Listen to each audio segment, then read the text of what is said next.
Josué, chapitre 3. Josué, s'étant levé de bon matin, partit de Sittim avec tous les enfants d'Israël. Ils arrivèrent au Jourdain, et là, ils passèrent la nuit avant de le traverser.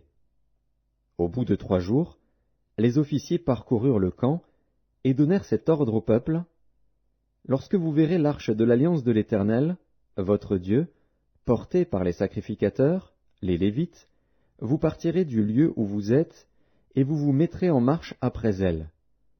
Mais il y aura entre vous et elle une distance d'environ 2000 coudées. N'en approchez pas. Elle vous montrera le chemin que vous devez suivre, car vous n'avez point encore passé par ce chemin. Josué dit au peuple: Sanctifiez-vous, car demain l'Éternel fera des prodiges au milieu de vous. Et Josué dit aux sacrificateurs: Portez l'arche de l'alliance, et passez devant le peuple. Ils portèrent l'arche de l'alliance, et ils marchèrent devant le peuple. L'Éternel dit à Josué: Aujourd'hui, je commencerai à t'élever aux yeux de tout Israël, afin qu'ils sachent que je serai avec toi comme j'ai été avec Moïse. Tu donneras cet ordre aux sacrificateurs qui portent l'arche de l'alliance. Lorsque vous arriverez au bord des eaux du Jourdain, vous vous arrêterez dans le Jourdain. Josué dit aux enfants d'Israël: Approchez, et écoutez les paroles de l'Éternel, votre Dieu. Josué dit: À ceci vous reconnaîtrez que le Dieu vivant est au milieu de vous, et qu'il chassera devant vous les Cananéens, les Hétiens, les Héviens, les Phéréziens, les Girgasiens, les Amoréens et les Jébusiens. Voici, l'arche de l'alliance du Seigneur de toute la terre va passer devant vous dans le Jourdain. Maintenant, prenez 12 hommes parmi les tribus d'Israël, un homme de chaque tribu.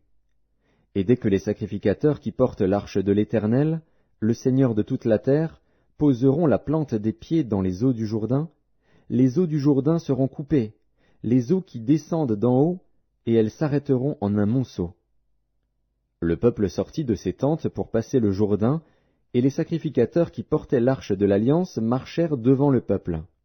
Quand les sacrificateurs qui portaient l'arche furent arrivés au Jourdain, et que leurs pieds se furent mouillés au bord de l'eau, le Jourdain regorge par-dessus toutes ses rives tout le temps de la moisson, les eaux qui descendent d'en haut s'arrêtèrent, et s'élevèrent en un monceau, à une très grande distance, près de la ville d'Adam, qui est à côté de Tsartan.